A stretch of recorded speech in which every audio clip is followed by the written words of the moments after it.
Assalamu alaikum. Amma wa alaikum salamu suwaye. Abin ya kwana. Abin ina kwana. Hafsa tana nan. Ba ta. Ta je da nisa ne Ko ta je da nisa ko tana kusa. Ba za ku samu ganin ta ba. Saboda dalili daga yau ma sai yau. Gobe fa shigar da kika. Saboda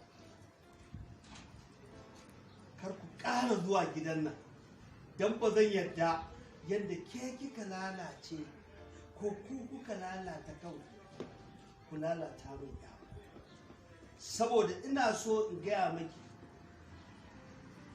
kin gani wallahi kake kuma ba duk kuma ranar da na kuma ganin ku kun zo gidan nan gurin yata to ta mu ce to abba me na mana ta amma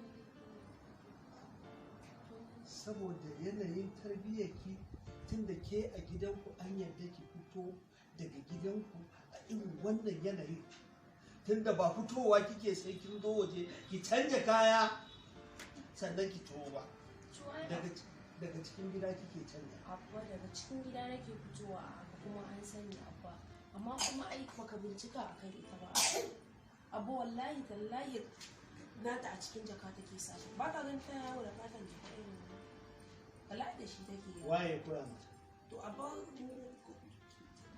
makaranta daya a makaranta muka wannan abba kuka koya ba koya ba abba to ai sa manyan kaya ba ai yawa ne ko saboda makaranta dokar ki kuma zuwa gidan in kika kuma zuwa gidan nan shama normal ne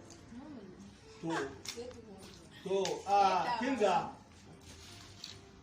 za ku ga tomorrow za ku ga normal za ku ga later idan kuka zo later din jikinku ne zai gaya muku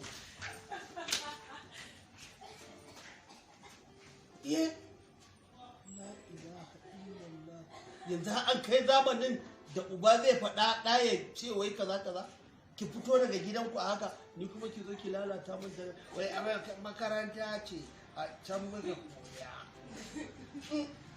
kai ka ji to kun koya a makaranta amma jikin ku ba zai fasa gaya